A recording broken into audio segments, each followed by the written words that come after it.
Bonjour, aujourd'hui une dernière vidéo sur les lois de probabilité avec un contexte classique de test de production avec le relevé de pièces défectueuses. Donc on va être dans une loi binomiale. Toute la première question concerne tout le monde. La deuxième question, on va approcher cette loi binomiale par une loi de Poisson et à ce moment-là, ce ne sera que pour les SNEC, ce n'est pas au programme des métiers de la mesure.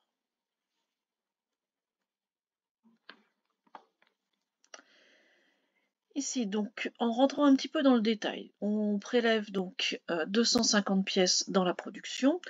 On nous dit que les pièces sont susceptibles de présenter un défaut dans 3% des cas, et on explique que x va être une variable aléatoire qui fait correspondre le nombre de pièces défectueuses parmi les 250 prélevées.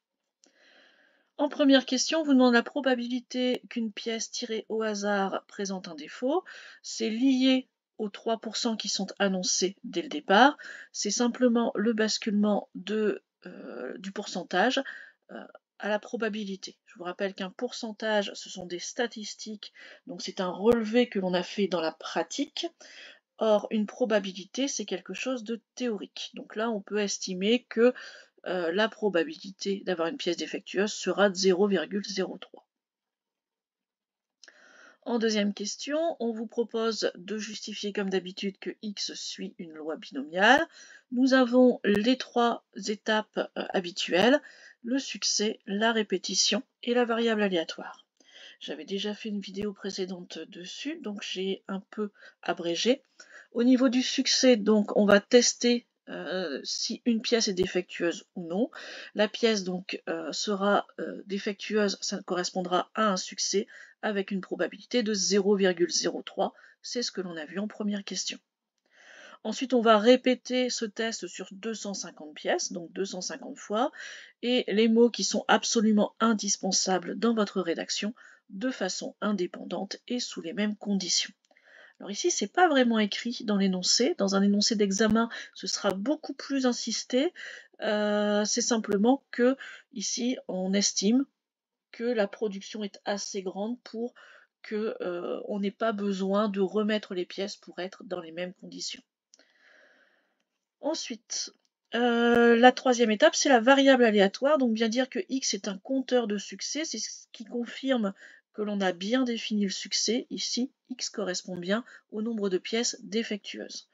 Donc elle suit, cette variable aléatoire, la loi binomiale de paramètres 250 et 0,03. On met d'abord le nombre de répétitions. Au petit c, on vous demande la probabilité que parmi ces 250 pièces testées, il y en ait exactement 5 qui présentent un défaut. Donc exactement, ça veut dire que c'est une égalité qu'on cherche. Et comme déjà dit précédemment, ici, ce qu'on va vous demander souvent, c'est d'aller justifier un calcul d'égalité avec ce qu'on appelle ici entre parenthèses le coefficient binomial. Donc c'est la façon d'avoir les 5 pièces défectueuses parmi les 250 qu'on a testées. Ensuite, on multiplie par la probabilité qu'une pièce soit défectueuse, et comme elles sont 5, on va les mettre exposant 5. Puis on multiplie par la probabilité qu'une pièce soit bonne, donc c'est le complément de 0,03, donc c'est 0,97. Et si on a 5 pièces qui sont défectueuses, on a 245 pièces, encore une fois, c'est un complément, 245 pièces qui sont bonnes, et qui vont donc nous rapporter une probabilité chacune de 0,97.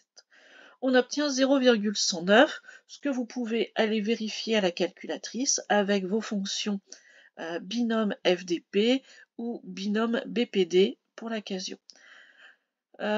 Si vous ne savez pas justifier, vous le faites directement à la calculatrice, mais la justification, pensez au fait de faire un arbre des probabilités. Vous auriez dû faire pour chaque pièce, elle fonctionne, elle ne fonctionne pas. Donc on aurait eu 250 étapes. Et ici, donc, on aura le 0,03 qui serait apparu sur 5 fois par branche. Ça, c'est le nombre de branches où on aura 5 pièces défectueuses. Et le 0,97 qui serait apparu 245 fois sur les branches qu'on aurait suivies. Dernière question, petit d. Déterminer la probabilité qu'il y ait au plus 5 pièces présentant un défaut. Le problème ici, c'est le O+. Donc faites attention, remplacez bien par des synonymes. O+, dites-vous au maximum, jusqu'à 5 pièces qui présentent un défaut. Et là, vous verrez que c'est bien un plus petit ou égal. Au contrario, dans d'autres énoncés, vous aurez du au moins. Au moins, c'est à partir de, c'est plus que, c'est au minimum. Et là, ce serait un plus grand ou égal. Donc ici, comme on est à O plus 5, on va chercher x inférieur ou égal à 5. Là, vous pourriez le faire à la main, mais c'est un petit peu long, en faisant x égale 0, x égale 1 jusqu'à x égale 5 et tout additionner. On peut utiliser cette fois-ci la calculatrice directement avec la fonction binôme frep pour les TI ou avec la binôme BCD pour les Casio. Et vous obtiendrez le 0,237. Dans ces questions-là, faites aussi attention aux arrondis.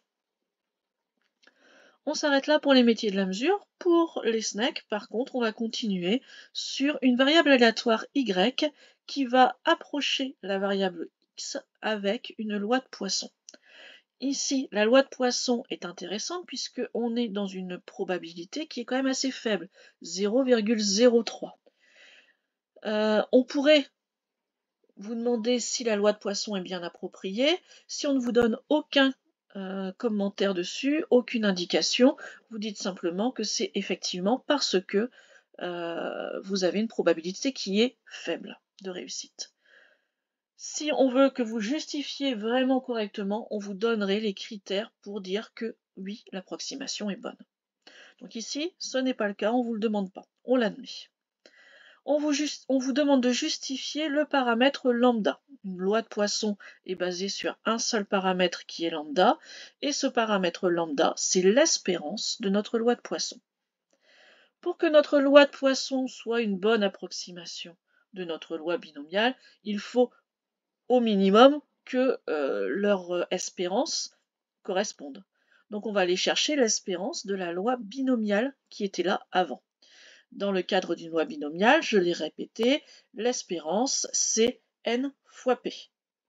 Donc on va faire 250 fois 0,03 et on obtiendra le 7,5 qui est donné dans l'énoncé. Comme je vous l'ai déjà dit, puisque vous en avez besoin pour continuer, il sera donné dans l'énoncé, on ne va pas vous laisser vous débrouiller si vous vous trompez à cette question-là. À la question B, on vous propose de recalculer cette fois-ci le fait que 5 pièces soient défectueuses exactement, mais cette fois-ci avec Y, donc avec la loi de Poisson.